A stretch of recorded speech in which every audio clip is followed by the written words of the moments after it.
y'all.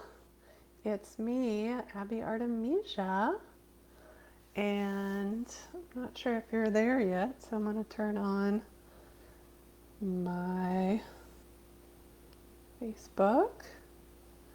Hello. Hi, it's Abby Artemisia, and I am here with you live. So thank you so much for being here.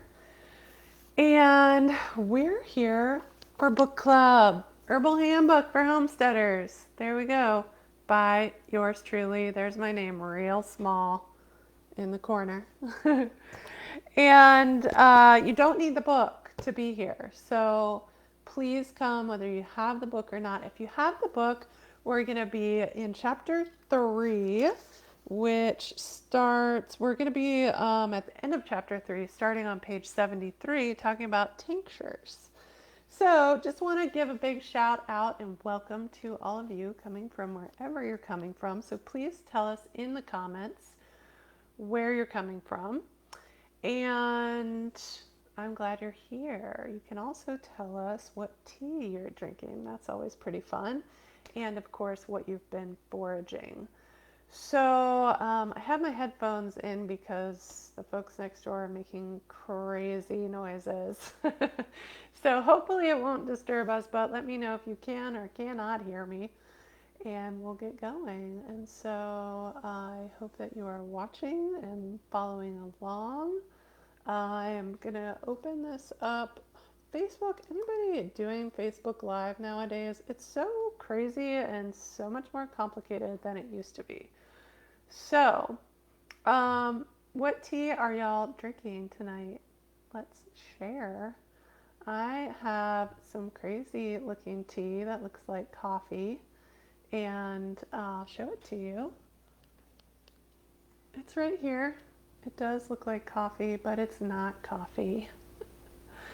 And so, oh yay, Jack and Robin, hi from Cincinnati.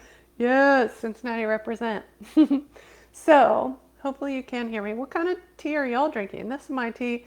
And even though it looks like coffee, it's not, because I'm trying to calm my nervous system, right? Are y'all amped out there? Need maybe a little break? I am drinking some delicious chicory chai. And so I got the chai blend from my friend Tara at Burnsville Health and Nutrition, right up the road here in Burnsville, North Carolina. It's delicious and delightful, and she makes her tea blends with a pendulum, which I think is totally cool and works off our own energy. And it has juniper berries in it. That's super cool. It has some mint in it. I can't remember everything else. Of course, the normal chai spices as well. And I added some chicory in there to be nice and tonifying for my liver. And it's cold. It was in the refrigerator, so I put some yummy oat milk in there and some maple syrup because honey does not dissolve very well in cold things. So Jeanette is saying that they're in Pennsylvania foraging Verbena hustata. Wow. Trying to get some bonus points there, Jeanette, even using the Latin. So Verbena hustata is blue vervain, mimosa bark and flower. Yay! And drinking water. That's great. Awesome. Jeanette, thanks so much for sharing. So y'all write in too. Share what you're drinking, what you're foraging. We'll talk about it. But of course, we want to talk about the book, The Herbal Handbook for Homesteaders. You don't have to have it to join in today. But if you'd like to get it, I would love to get you one. And you can find that on my website. I'll even share the link with you, the direct link to get it. And I would super appreciate if you're going to get it, if you would buy it from me. I know that it's more expensive than buying it at other places, big box, online box stores that won't be mentioned. But if you, here's the deal, right? Somebody told me this the other day and they were like, I told somebody this and they were shocked. So the deal is, if you buy my book from somewhere else, I get approximately 8%. If you buy my book from me, I get 45%. And that's true for most authors, y'all. So please try to buy direct from the author if you can. So I just put the link in the chat. And if you go there, you can buy the book on my website, and I'll even sign it for you or whoever you want. And I'll send it priority mail so it'll get there sort of fast. Who knows these days? But anyway, Rebecca is in West Virginia drinking bee balm, peppermint, rose hips, oat straw. That sounds freaking amazing. Oat straw is awesome for our nervous systems. So yay, way to go. So yeah, Herbal Handbook for Homesteaders. If you didn't hear, we're talking chapter 3, page 73. If you do have the book, if you don't, that's okay. You don't need it. If you want to get it, you can. And Jack mentioned if you buy it direct from me, you can get it signed like they did. Yay. And I wish I could be in person getting that book to you, but things are weird and crazy. How are y'all holding up? Like, I know people mentioned they want more foraged family gatherings, which I did a while ago, which was really fun. So I'm thinking about starting to do that. And it's kind of like this, except we just talk about whatever we want, herb, plant based. So, yeah. I want to say thank you to my patrons on Patreon who make it possible for me to do free education like this. And if you want to get ongoing botanical education and go deeper, you can become a patron on Patreon for as little as $5 a month. So I'm going to type that in here too. And I'm also just about to send out another one of the cool benefits that patrons get. And I'm about to put out a new blog post that goes along with my new podcast. Check out the podcast. You can find it at thewanderschool.com or just look at any of your podcast platforms. It's called Wander, Forage, and Wildcraft. And I interviewed my new friend who's super awesome, the crazy botanist, Derek Haynes. You can find him on Instagram at botanical.highlander. And we talked about the effects of plants on Black people and Black people's effects on the plants. It was super amazing. And then Derek also talked about wild sodas and fermented sodas, and his recipe for ginger beer is on the blog that will be out in a couple days. So exciting. Anyway, thanks for bearing with me. There's just always so much business to talk about, but it's all fun, right? Let's talk about herbs. Let's talk about tinctures. This is the perfect time of year to be making tinctures. Of course, there's a lot of different ways to make tinctures. I'm not going to go into all of them today because one, it's all over the internet, two, it's in my book, and it'd be a lot to go through. It would take up more than the time we have here, but I will have an online class coming out, so that's exciting. So yeah, there are a few different kinds of what we call menstruums that you can make tinctures with. So what's a menstruum? Who knows? This is going to be your pop quiz. Let's see if anybody out there knows what a menstruum is and can tell me. And extra bonus points if you spell it right. And I'm going to take a sip of my chicory chai. It's also just fun to say. No? Nobody knows, or y'all are just feeling very quiet tonight. That's fine.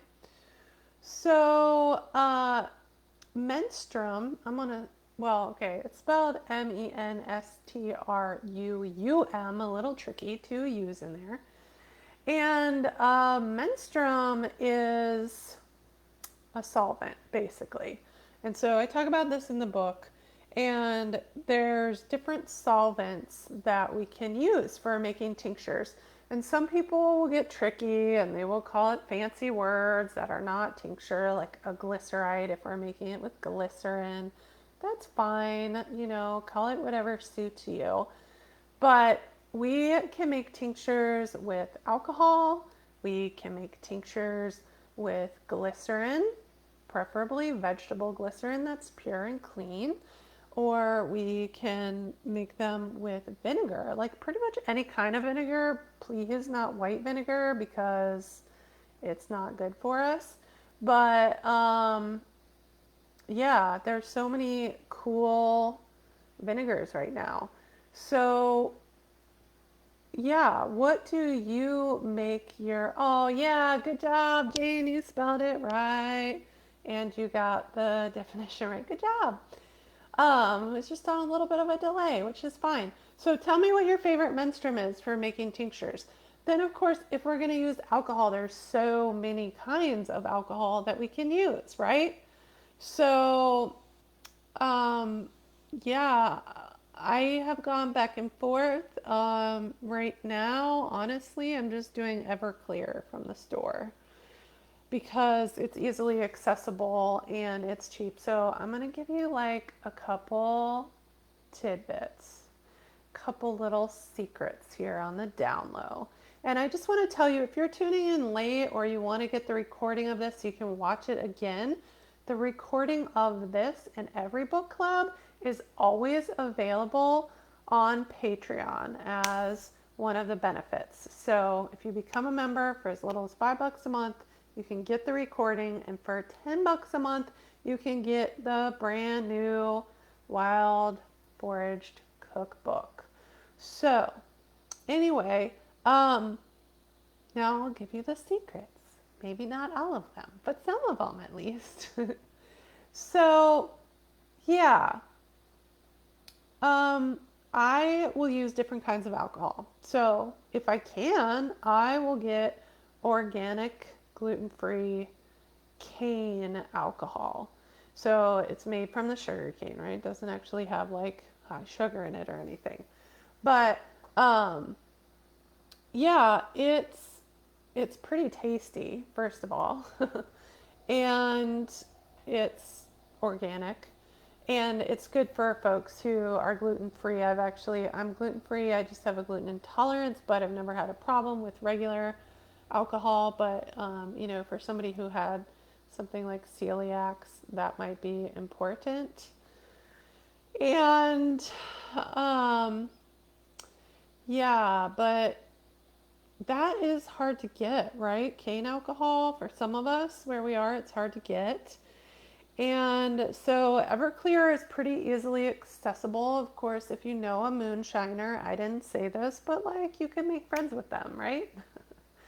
So I also recently found out about this company called Still Spirits, and you can buy a like little mini still that you can put on your countertop for like under $200. It's crazy, and you can put whatever you want in it to make alcohol out of it. So crazy. Um, so anyway, showing y'all my lovely floral futon here. Um, yeah, I want to try it out. So if anybody has tried it, please let us know. I'm so curious. And, but yeah, if I don't have access to something fancy, then Everclear works just fine. Now, there's a little trick with Everclear, and that is depending on where you live, you might be able to get the 95% Everclear instead of the 75%.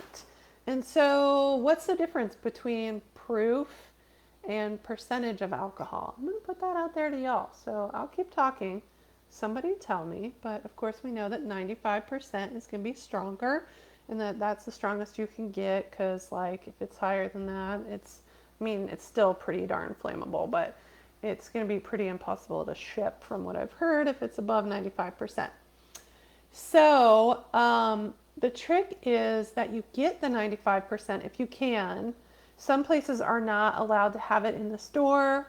Some places aren't allowed to carry it at all. Some places aren't allowed to keep it on the shelf. So you have to ask for it at the counter.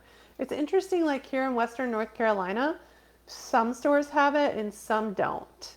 So kind of crazy. But yeah, you ask for it. And then if they have it, you get it. And I got mine, which is a half gallon, I think for around $40. And it's not much more expensive than a smaller bottle of the 75%. So you're getting more for your money. And then what happens is you can dilute it down to the percentage that you need, so it's going much further. So you're definitely getting more bang for your buck. And I am going to look up this website. If I can find it, I'm going to share it with y'all. And it keeps you, I'm not a math person. I'm just going to put that out there, y'all. It's hard for me. What can I say? So I'm going to put this link up here for you, and you will thank me later, believe me. But if you just look up Home Distiller, you'll probably find it. And it's homedistiller.org. It has a calculator on there where you can put in how much alcohol you want in the long run, what percentage you're starting with, what percentage you want to end up with, and it will tell you how much alcohol and how much water to add together. It's so sweet. So I'll do that with my Everclear and it'll last way longer. So that's my number one tip for you today. So seems like people don't know, but the difference between alcohol proof and alcohol percentage is that the proof of alcohol is twice the percentage. So if we have 100 proof alcohol, it's going to be 50% alcohol. So that means it's going to be half alcohol and half water. So again, instead of buying vodka, which is totally fine, you can do that, you could buy 95% Everclear or even 75% Everclear and dilute it down, especially if you're working with dried herbs, which don't need as much alcohol content, and it will go a lot further. So that's my trick. It's true. So for people who don't consume alcohol, you can make your tinctures with vinegar. Again, like I said, no white vinegar, but other vinegars. I like apple cider vinegar, but there's all kinds of fancy vinegars these days. And I think it's pretty nice. Now, you can also make them out of vegetable glycerin, like I was saying before. And both of them, though, have a shorter shelf life. So we need to take that into account when we're making our tinctures. And so it's usually said that either of those you can only reliably count on to preserve your herbs for 6 months. So remember that. And I feel like maybe I should wind back a little bit and explain, like, what is a tincture? Why would we want a tincture? And if y'all know, please type it in. Oh, Jack is asking what's wrong with white vinegar. Good question, Jack. I don't know if you're just trying to prompt me here or you really don't know, but it's actually, even though I know it's in pickles, it's actually not recommended for us to consume it because of the way it's processed. It's not really good for us internally. So your choice, but I definitely like a little bit in pickles, like whatevs, but I definitely wouldn't put it in my tinctures. It's great for cleaning though. Super antimicrobial, awesome. That's supposedly one of the ways people avoided the plague. So like we do have a virus going around, make your own cleaning solutions. But yeah, preferably not internally. So other vinegars are great though. And you might just want to think about, like, you can pasteurize your vinegar if it weirds you out that it's going to keep, like if you're using unpasteurized vinegar, it's going to grow what's called a mother. So it's like a culture in there, and that's actually really good for us. But it freaks people out to have little floaties in their tinctures sometimes. Oh, Jack says that they didn't know that, so thank you. You're so welcome anytime. Happy to be here educating in this role because it's more needed now than ever, right? Right. What questions do you have about tinctures out there? Let me know and I'll do my best to answer them because that's what I'm here for. So, what's a tincture? A tincture is an extract of a plant, right? Usually with alcohol, not always. And why would we make a tincture? Well, we make a tincture for a lot of different reasons. One, it's more concentrated than a tea. Hi, Nancy. Two, it is a lot more portable. So I have this little bottle of tincture, which I refilled with my allergy formula. Sorry, it's really bright.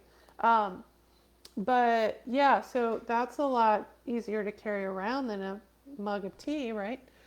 And sometimes we can hide them in things, so like juice or tea. So there's those kinds of things. Also, it's a way to preserve our herbs for a very long time. So it's going to preserve it a lot better and a lot longer than just drying something. So those are just some of the reasons that we make tinctures. And there are a lot of ways to make them, and again, I'm not going to go into all the methods here because you can get the book or you can look online. But the simple folk method is basically just taking a jar, chopping our herbs coarsely, putting them in there and filling the jar about halfway, and then covering it with alcohol to about 1 inch below the lip of the jar, right? So where those threads start. And Bob Johnson is asking, do I ever get out to CeeLo? Yes, Bob Johnson, I miss you. Let's go for a walk. Yes, I do. I live in Burnsville now. I'm hoping to get to CeeLo, like to live. So find me a place. Anyway, sorry for that detour, y'all. Bob Johnson is one of my favorite, assuming this is the same Bob Johnson, one of my favorite botanical illustrators, botanical artists, I guess. So check out his work. You can type in a little link there, Bob, if there's somewhere they can find your artwork. Jane is asking, for which herbs is a tincture more effective at extracting the desired substances? So, Jane, that's a super awesome question, and I don't know if you're being specific, like more effective than what. So, if you have an answer to that, let me know. But it's a really good question. There's a book that I love from my friend Richo Check, and it's called Making Plant Medicine. I will type it in here. Y'all can find that on the, sorry, it used to be Horizon Herbs. It's strictly medicinal herbs now. And so you can find it there. Please buy it direct and buy the most recent edition because it has more plants in it than the last edition. Plus, Richo is amazing. But it has the first half of the book tells how to make all of these herbal formulas, right? So teas, tinctures, glycerites, salves, lots of things. And I love it because it tells the folk or traditional method, and then it tells the mathematic or scientific method. And he gets way more mathematical than I do. So, oh, the wrong Bob Johnson. Thanks, Bob. Anyway, so yeah, I don't get that mathematical because I'm not great at math, to be honest. And I got a BA instead of a BS in a science degree. So I got a BA in botany instead of a BS. Kind of funny. But that was mostly because I didn't want to take a lot of chemistry, and now I'm realizing it would have been helpful. But that's okay. We live and we learn. And but the second half of that book, Making Plant Medicine, has, I don't know what you would call it. I call it a glossary of herbs. And you go through the book and it will tell you the best way to extract that particular herb. So, like, because herbs each have a lot of phytochemicals, right? Jim Duke, the beloved Jim Duke, who I was so grateful to get to meet before he passed, um, told me that he believes there are at least 10,000 phytochemicals, 10,000, y'all, 10,000 in each plant. And that in 10 years, we'll probably find out there are 20,000. Crazy. Can you even imagine? So, yeah, so Jane's asking if it's more effective to tincture something than a decoction. So it really depends, right? So it depends on the phytochemicals that are in that herb and which ones we're trying to extract, what they're going to be extracted by the best. So I'm not going to go into the science right now because honestly, it'd be really hard for me to explain. Um, but look up phytochemistry, get making plant medicine. Um, and also, there's a book on, I think it's called Herbal Constituents by Lisa Ganora, that is pretty heady, but she is like super amazingly knowledgeable. So you can find that out. Also, the book Medical Herbalism has a part on phytochemistry, and the book Botany in a Day, which, if y'all know me at all, know is my favorite book to learn botany from. So that was such a good question, Jane. Thank you so much. So again, some phytochemicals are better extracted by water, some are better extracted by alcohol, some are better extracted by vinegar, and then if you go super deep into it, you find out that sometimes they're better extracted if you have a little bit of vinegar or glycerin in with the alcohol. And then if you have certain herbs that are called demulcents, right? Y'all remember me talking about this? Demulcents are mucilaginous herbs. Mucilaginous, my favorite word in herbalism, which means they're slimy and good at coating and soothing our mucous membranes. And so those, Jane, are actually extracted better by cold water. And so for those, if we were making a tincture, we want to use a very low percentage of alcohol. And I've even talked to people about possibly making that cold water tea infusion and then preserving it with alcohol. So if y'all have done that, let me know. I really want to try it. I keep saying I'm going to, but I haven't. And emulsants are really important for right now because it's hot, and they help cool us down and keep us hydrated. So while we're talking about that, what's your favorite demulcent? And what are you harvesting right now? I can tell you my favorite demulcent right now is Rose of Sharon. And it's actually in the mallow family, like hibiscus and marshmallow. So I'll just chop up those leaves, cover them with some room temperature water, and then drink it throughout the day. It's super soothing. It actually helps keep my joints lubricated, helps keep me from being achy. So back to the book. Tinctures. What other tincture questions do you have? I want to show you some of my tinctures. And, I'm just going to say this, okay? Don't feel intimidated by my gigantic quantity of tinctures. I make a lot because one, I sell it, and two, I'm doing this really cool new thing, which I'm gonna announce pretty soon, but it involves getting herbs and herbal medicine to communities in need. So, yes, Ophelia Rose of Sharon. It's like, honestly, my new favorite demulcent. And it's in that family, the Malvaceae family, if you want to speak a little Latin, but the mallow family, which hibiscus is in. And everything I can think of in that family is demulcent. So There's some things which might surprise you that are in that family, like linden and basswood, which are both in the same genus, Tilia. And their leaves and their flowers are demulcent. The leaves and flowers of Rose of Sharon are demulcent. Hibiscus, y'all help me out here. Marshmallow. Uh, Plantain. Plantain is a great one, the weed, not the banana-like thing. And Pam, that's amazing. Pam says, yes, Rose of Sharon. I've been putting chocolate mint with it for a great tea. You get it. That sounds awesome. Melanie asks if I chop up the Rose of Sharon in the morning or the night before.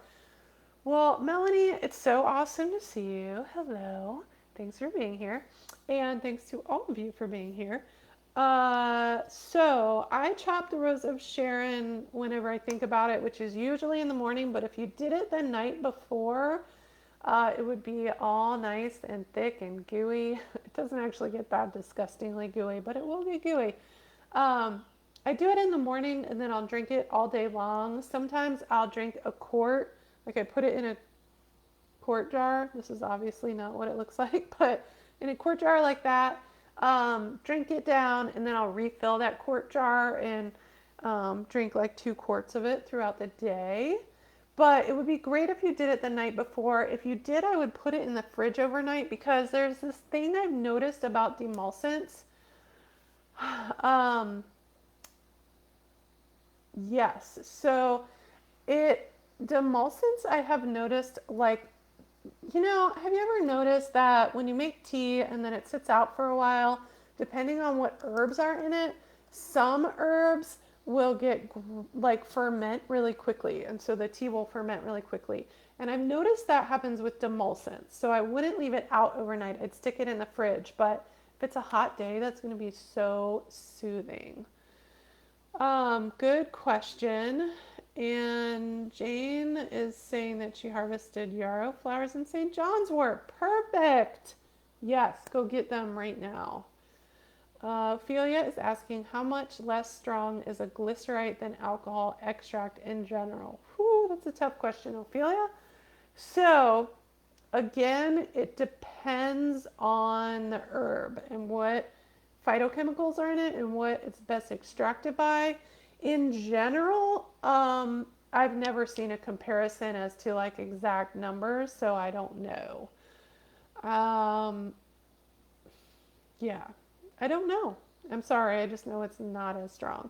But I think that it's still super useful, and I think that it still works. I do. I think that it's a great way to get herbs. Whoops, I almost lost a gallon of tincture, half gallon.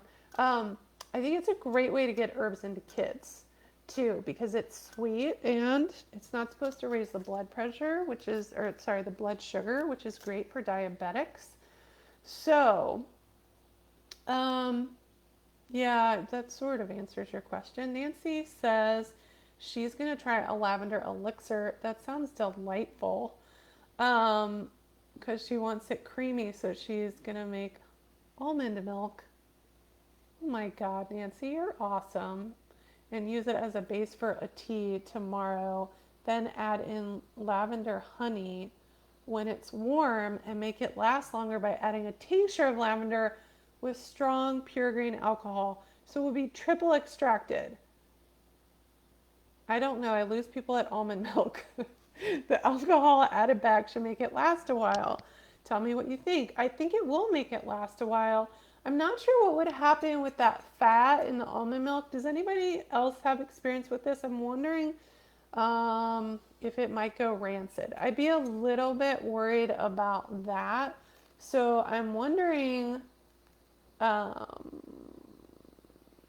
are you going to be preserving the almond milk, or you're just going to be making it as an extraction to drink and then adding the tincture to it? That's what it sounds like, which I think would be fine and delicious.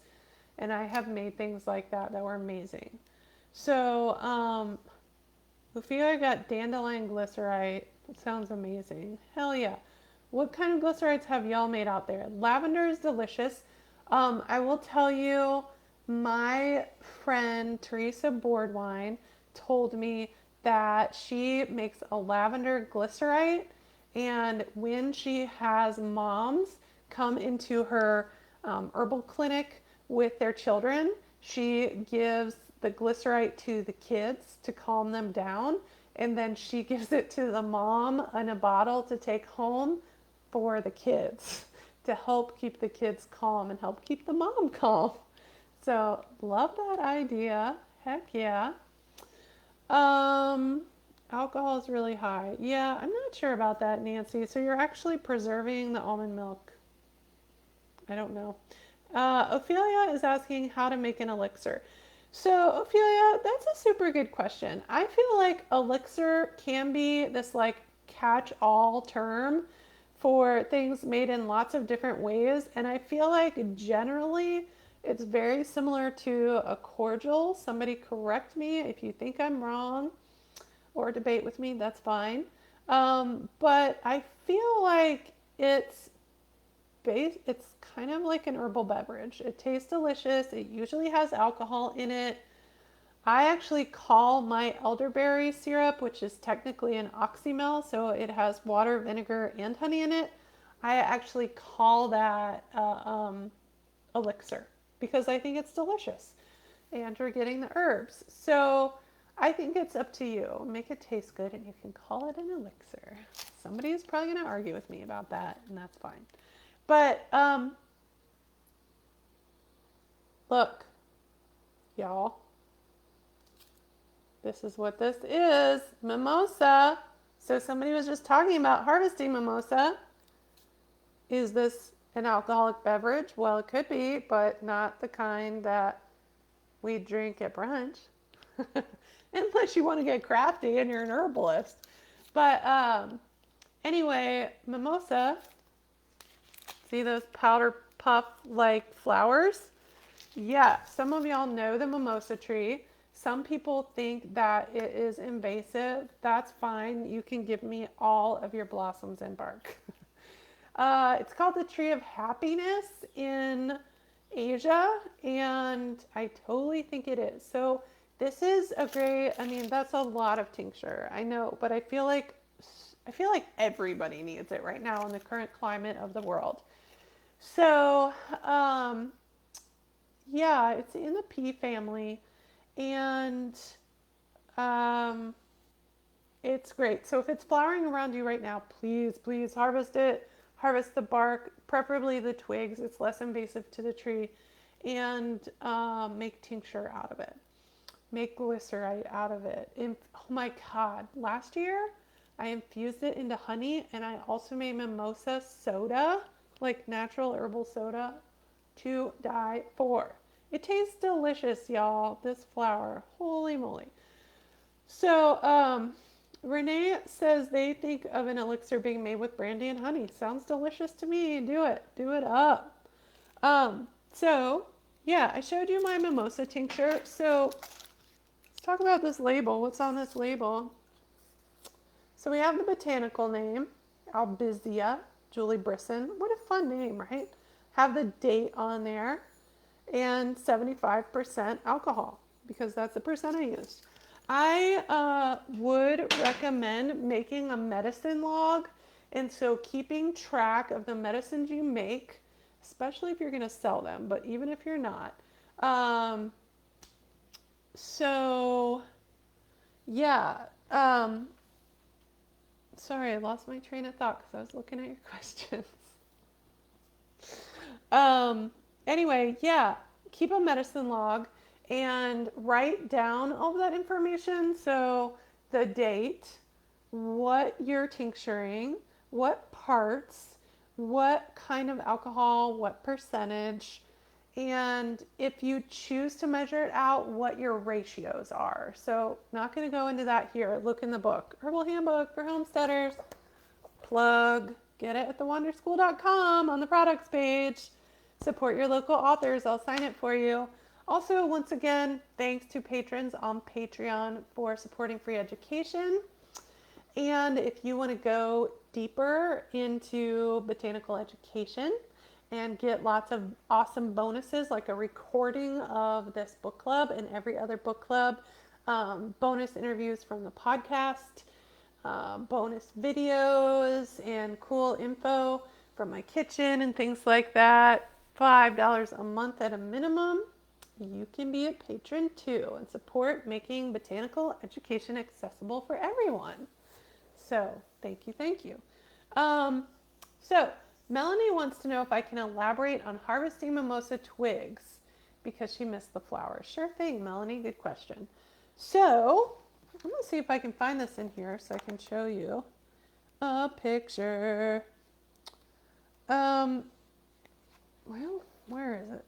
Goodness, harvesting herbs. So, if you have the book on page 18, I talk about this and I show pictures. Here's some. Can you all see that sort of? Yeah.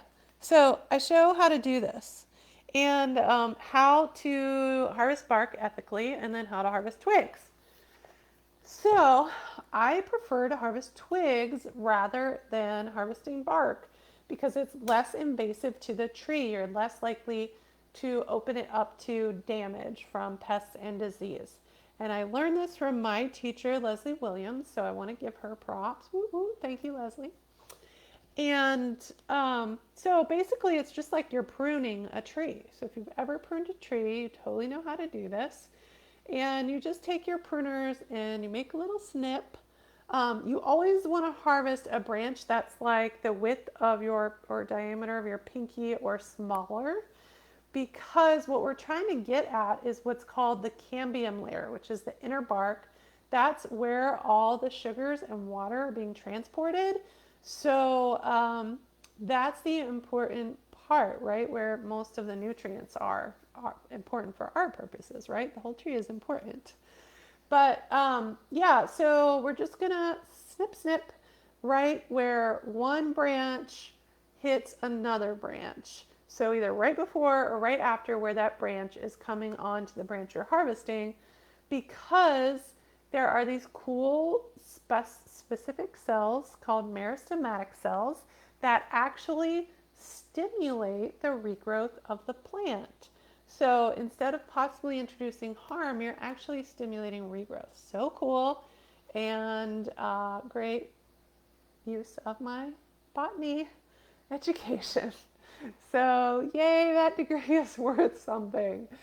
Anyway, so yeah, and then also we don't have to scrape off the outer bark. So that's pretty cool. And then we just cut those twigs into like 1-inch pieces or so. And we can make tea, make tincture, leave them like in long pieces and bundle them together and hang them to dry. So yes, hope that makes sense, Melanie.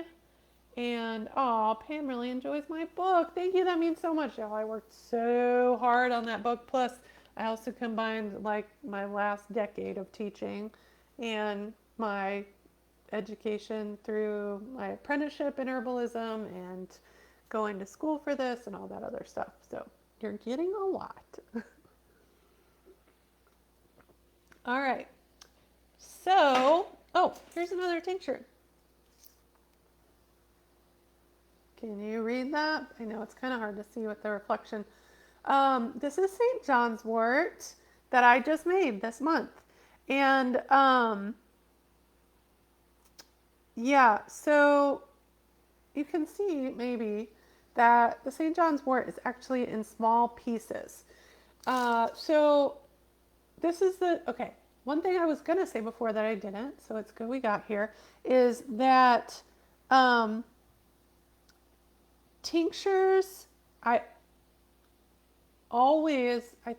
can't think of an exception, always would prefer to tincture an herb fresh than dried, because you're almost all the time, if not all the time, I'm sure if I say all the time, there's going to be an exception, but almost all the time, you're going to get more, you're going to extract more out of the fresh herb than the dried herb, because it's super vital, right? Super fresh.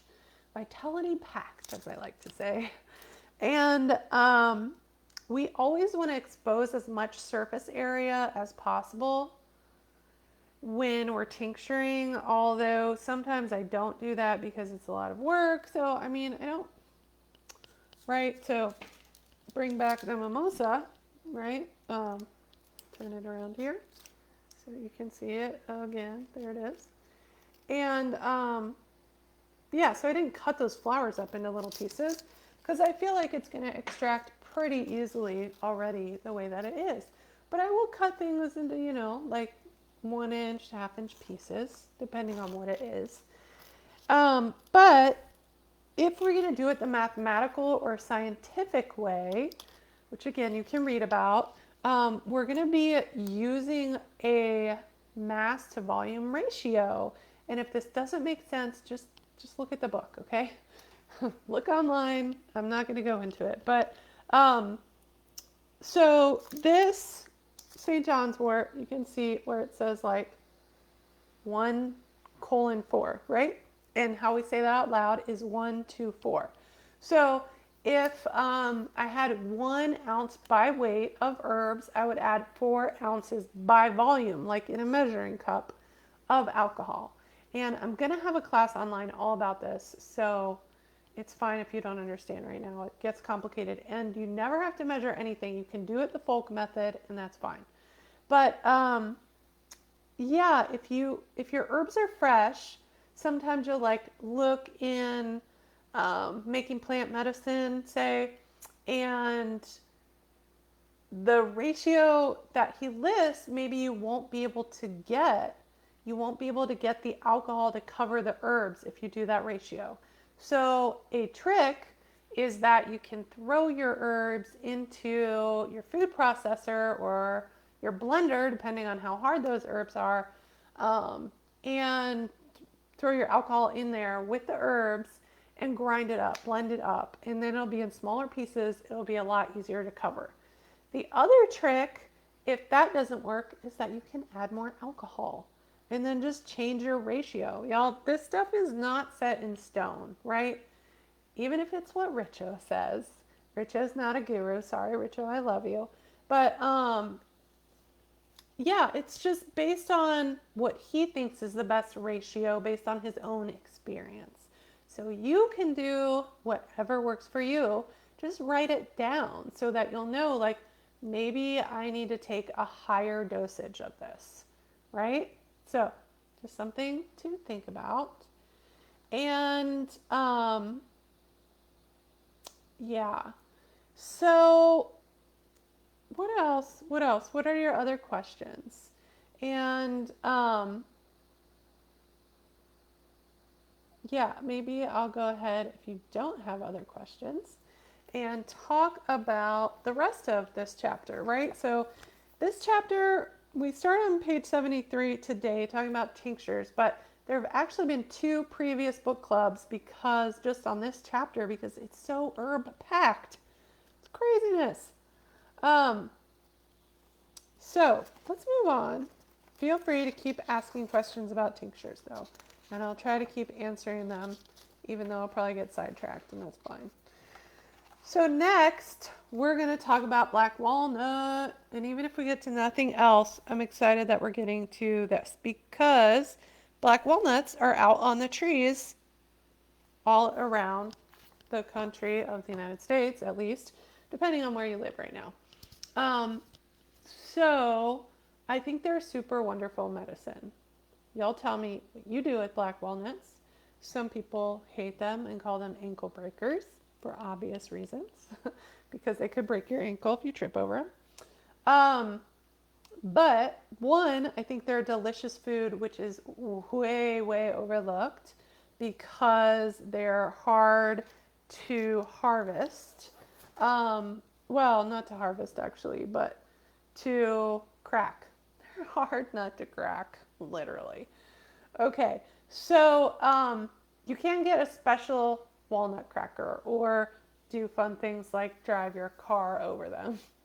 You do have to actually cure them though for a little while. Oh yes, Jack reminded me natural dye. You can make natural dye with black walnut. It makes a beautiful brown dye. Thank you for that reminder. However, if you're processing them for medicine, it will also stain your hands. but luckily only for a few days, and it's kind of fun. So what do we do? What else do we do with black walnut besides eat it and make dye out of it? Well, some people will make a liqueur with it called nocino, which is Italian, so you can do that. Um, I make a tincture out of it, and it turns a really, really dark color. And there's a couple of different ways to do that that I've found out. So I used to always do it the hard way. And what that was taking the black walnuts when they fall and are bigger, but still green because they're supposedly more medicinal when they're green, though they're still medicinal when they're brown. Um, and you take like a cheese grater. It's a lot easier if it's a box grater than just like a hand grater because you can set it down on something. You just take your box grater, you take your walnut, and you go like this, and you rub it up and down that husk, just the husk, not the inner part, on your grater, and grate that husk off of there, or the hull. And then you cover that with alcohol if you're doing the folk method of tincture making. I learned from one of my students a few years ago, thank you so much, Orvis, that you could harvest the young, immature black walnuts, like especially if it's right after a storm and they've been blown down. It makes it so much easier when they're really small, because if they're small enough, they actually haven't started to form a nut inside yet. And you can cut right down the middle of them super easily, and that's all you have to do, and then just cover them with alcohol. So, what are walnuts good for? Lots of things. They're in the traditional recipe that is a dewormer. So, getting rid of worms and parasites was traditionally mixed with cloves and wormwood, or I tend to have more mugwort around, so you could do that. And yeah, and so you could take it internally. However, black walnut is super strong. So just be aware, especially if you're giving this to children or animals, like really check to make sure on dosage, and to make sure if you're giving it to an animal that it's safe, because some animals, depending on their species, are super sensitive to herbs. So yeah, good for a dewormer. My friend told me that when she was studying with a man who I think was indigenous, Native American, that he would just infuse those herbs into honey, which sounds great, and then it would be easier to get the kids to take it. So yeah, but it's also good as an antifungal. So you could put it topically on and take it internally as a tincture. And you could put it on your toes if you have athlete's foot. And be aware, it is going to turn your toes brown for a few days though. But super effective. It's also amazingly effective for a ringworm. So I'm going to be super honest with y'all, but like whatever, herbalists get stuff. Like that's how we learn, right? So a few years ago, I was teaching at a kids camp, and I was going from there to a large earth skills gathering, and I was changing in between, and I just happened to catch a glimpse of my back in the mirror, and I noticed this red mark that was round and about that big. And I was like, oh my God, what is that? And I called my teacher, and she was like, that's a ringworm. I was like, no, oh God, I'm tainted. But ringworm is super common, especially when you're around children, because they touch everything. So yeah, y'all, I took black walnut tincture and I put it on the ringworm. I swear after the first application, it was gone. I still did it for like a couple more days, but it's amazing. So, tincture the black walnut, try that. Yes, Pam, thank you. Pam says black walnut is highly toxic to horses. So horses and cats especially are super sensitive to herbs and things that are not toxic to other animals and humans can be highly toxic, if not fatally toxic, to horses and cats. So look that up. Ellen asked, she says, mimosa flowers turn brown so easily. If they do, does that affect the tincture negatively? Great question. So, as you could see, maybe in this tincture, my mimosa tincture, they are brown. And so they turned brown when I tinctured them. So I would say try and tincture them when they're super fresh. Do not dry them first. But if they turn brown once they're in the alcohol, they're going to do that. That's totally normal. So I'd be amazed if they didn't do that. And I would ask you what the heck you did. But yes, so it's fine as long as they're still pink and fresh when you put them in. I think I have seen dried mimosas somewhere, but I just feel like intuitively it wouldn't have a lot of medicine left in it. Other questions on tinctures? There's so many herbs in this section, y'all. How about I will tell you about the rest of the herbs in this section and you vote and pick one you want to talk about. So there's echinacea, elderberry, mullein, sage, thyme, and yarrow. It's a lot of herbs.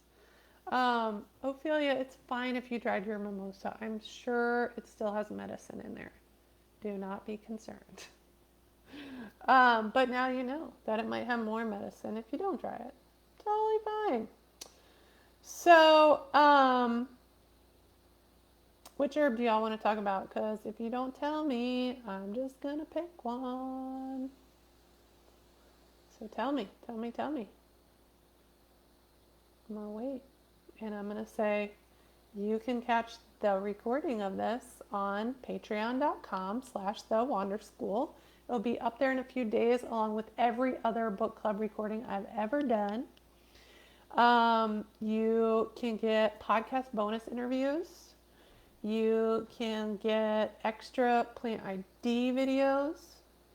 You can get tips from my kitchen. And the best part, you'll be making this education accessible to everyone, just like these book clubs. So, thanks to all my supporters on Patreon. And if you want to join the club, you can, and I'll appreciate you too. So, I knew this would happen. We have 3 boats. We have boats for 3 different plants. So, mullein, elderberry, and yarrow. We've taken almost an hour already, so I'll try and be super quick and just speak on all 3 of those super quickly. Tell me if there's something specific you want to know about those plants, and I'll try and cover that. But Melanie wants to know about mullein. Okay, mullein. This is mullein. Lots of people confuse it for lamb's quarters. It's not lamb's quarters. Completely different plant. Looks way different when you get to know it. So get to know your plants. Connect with them. They, one of the main ways they look way different is mullein can have leaves that are literally this big, like a foot long or longer. And they get these very tall spikes with yellow flowers on them about this time of year. And what makes it furry are these little hairs on the leaves. And so those leaves can be bothersome to some people. So if you make tea, make sure to filter it really well. Like some people will filter it through a coffee filter to make sure they get all those hairs. Otherwise, it can irritate your throat. But mullein is an amazing expectorant. So great for getting the phlegm up and out of our lungs. My friend told me a disgusting story that I'll share with you because we're herbalists, right? Get ready, y'all. If you say you're an herbalist, people will tell you about their poop. I'm just going to tell you. They will. So, yeah, mullein is also a demulcent. We were talking about demulcents.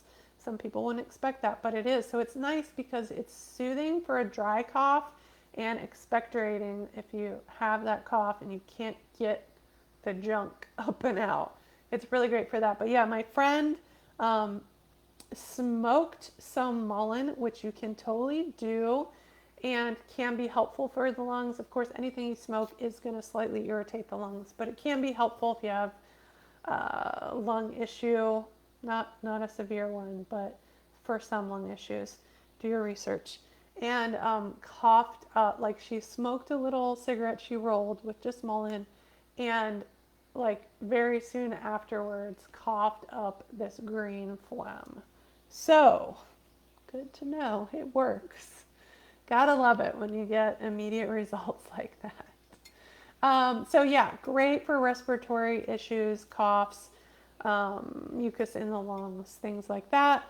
Also, I love it for earaches, and I have a recipe in here for an ear oil that you can make with mullein leaf or flower or both, and garlic and oil, and that's it. And you can put it in your ears, especially kids' ears. It's great for earaches. So that's mullein, and of course you can take it as a tea as well. Um, elderberry. Ophelia says elderberry.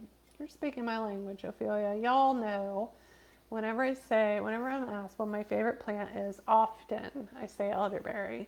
It's so special. I do have a sticker I need to get up on my website that one of my students designed that says elderberries for everyone. Partly because we should all be taking it, at least most of us, but there are exceptions, of course. But we should definitely all be growing it. So if you have an area that you can keep relatively moist and acidic, put coffee grounds around the bottom or pine needles, that's a trick. Grow some elderberry, because y'all, that stuff's expensive and it's been selling out because everybody wants to make elderberry syrup because there's a virus. So elderberry, awesome antiviral. The leaves and the flowers. The flowers are good especially for fevers. They're what's called a diaphoretic. They make you sweat, so helpful for sweating out a fever. Of course, I make elderberry syrup, and it has a ton of vitamin C in the berries. However, they're somewhat poisonous raw, as is the rest of the plant except for the flower. They all have cyanide in them, it's true. So you'd have to eat a fair number of berries to get really sick, but still, please don't eat it. Be careful around children. Supposedly, the stem can be super poisonous, so don't make flutes out of them. But yeah, cook them up, make jam with them, preserves, yum, and lots of elderberry syrup. Give it to your friends. Okay, yarrow. So, yarrow. Jane wants to know about yarrow. Let me show y'all a picture. Oh, this is a lovely picture. There's a yarrow. And we'll actually talk about this more in the next chapter where we talk about bug repellent. So tune in next month. But yeah, I do put it in my bug repellent because the military did research on this and said that it was as at least, if not more effective than DEET. You're repelling ticks, y'all. Come on. Lyme is on the rise, so we need to do what we can. So yeah, yarrow is awesome. Also, it stops bleeding. How cool is that? And I have seen this firsthand. I have done it on myself. And also, I had an apprentice a couple of years ago who got a new pair of pruners, had them in her pocket. The lock failed, and they opened in her pocket, and she reached in her pocket to grab them and cut her finger pretty good. And so we just happened to have some dried yarrow sitting right on the table, and we crumbled it up. We put it on there, stopped the bleeding almost immediately. So great. So what I would recommend is to crumble up dried yarrow leaves and keep them in your first aid kit as a styptic, right, to stop bleeding. It's also antiviral. So, and it's a diaphoretic as well. It'll make you sweat and sweat out that fever. It is super bitter as well, so just know that, but it could be great in a bitters formula. So there's our 3 herbs. Nancy just commented that the nurses she has talked about she has talked to about elderberry have all the nurses that she has given elderberry, I'm guessing that's syrup, have all continued to test negative for COVID in the middle of being around everyone who's positive. There you go, y'all. There's been all this like controversy and contradiction about taking elderberry, and you can read about it, but like, I'm not going to go into it. And generally, what people are saying is like, it's really not as big of a deal as most people are saying, unless your immune system is super compromised at the moment. And I have talked to people with autoimmune issues and read things about people with autoimmune issues. Some people who have autoimmune issues choose not to take it at all, which is totally fine. Some people, from their own firsthand experience, say they can take it as long as they're feeling good. If they're having a dip in their autoimmune issue, then it could actually aggravate whatever's going on. So, good to know. But yeah, well, y'all, we have gone over an hour. So thank you so much for being here. Thank you to patrons. If you want to get the recording of this book club and every other book club, plus lots of awesome, more awesome, like not more awesome than this, but lots more awesome botanical education, check out patreon.com/thewanderschool. Support the work for as little as $5 a month. And yeah, make this education accessible to everybody. Get cool stuff. Get the Herbal Handbook for Homesteaders so you can read along and get prepared for next month's book club. It's always the last Tuesday of the month at 7 p.m. Eastern Standard Time. You can get this at thewanderschool.com. Just go to the products page and you'll be supporting a local author and herbalist, and I'll sign it for you or whoever you want and ship it right out to you tomorrow. So, y'all are so welcome. Thank you so much for being here. Please, if I could ask you to do one thing besides what I already asked you to do, it would be to please spread what you learned today to other people. It's so important now, even more than any other time probably, that people have this education. So please share what you learned, and as a bonus, it will help you to retain it better. So thanks so much, y'all, for being here. This is the recording will be on patreon.com/thewanderschool, and it's gonna go off of Facebook as soon as I'm done here. But thanks for being there. You're so welcome. Aw, you rock too. Y'all all rock. Thank you. Please, please keep up the good work. Spread the good word about herbs. All right, and check out the Wander School on Facebook and Instagram, and watch for the podcast coming out in a few days. Sign up for the email list on thewanderschool.com if you haven't already, so that you can find out when book club is, when the new podcast is coming out. Jack, I miss Cincinnati so much too. And I love y'all. Talk to you later.